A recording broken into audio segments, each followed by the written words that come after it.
તો આ છે આપણે વીર શહીદ મેહુલભાઈ ભરવાડના દીકરા, આપણા નાના દીકરા છે, મોટા દીકરા છે, આપણા પપ્પા છે. પૂજ્ય મોરારી બાપુના એમને એવોર્ડ આપવામાં આવ્યો છે. પ્રથમ હું વિનંતી કરીશ તથાસ્તુ શૌર્ય ગૌરવ સત્કાર માટે. આપણને સૌને ખ્યાલ છે સન્માનીય વીર શહીદ ભરવાડ મેહુલભાઈ મેપાભાઈ ભુવા જેઓએ આપણી રાષ્ટ્રના હિત માટે બલિદાન આપ્યું છે. હું એમના પિતાશ્રીને વિનંતી કરું કે તેઓ અત્રે પધારે અને અત્રેથી સન્માન પત્રનું પઠન થશે. પૂજ્ય બાપુને અને પૂજ્ય દાદાને વિનંતી કરીશ કે તેઓ આ એવોર્ડ તેઓને એનાયત કરશે, અર્પણ કરશે. આપણે સૌ જોરદાર તાળીઓથી વધાવી લઈએ.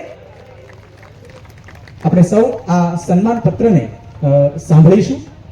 સન્માનનીય વીર શહીદ ભરવાડ मेहुलभाई मेपाभाई भुवा तथा परिवारजनों, मैं जली हुई राख नहीं अमरदीप हूं, मैं जली हुई राख नहीं अमरदीप हूं, जो मिट गया वतन पर मैं वो शहीद हूं.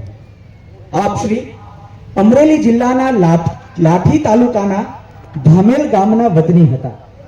આપે માં ભૂમિની રક્ષા માટે ભારતીય સૈનિક દળની પસંદગી કરી, જેમાં આપની રાષ્ટ્રપ્રીતિ પ્રગટ થાય છે.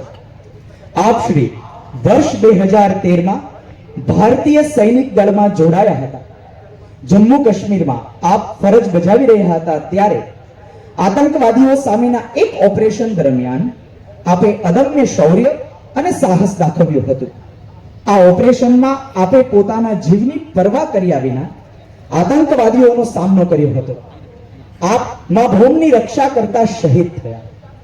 આપે રાષ્ટ્ર રક્ષાના યજ્ઞમાં જીવન આહુતિ અર્પણ કરી છે. તે બદલ તથાસ્તુ પરિવાર, તથાસ્તુ શૌર્ય ગૌરવ સત્કાર 2026 અર્પણ કરતા ખૂબ જ હર્ષની લાગણી અનુભવે છે. જય હિન્દ, રાધે રાધે.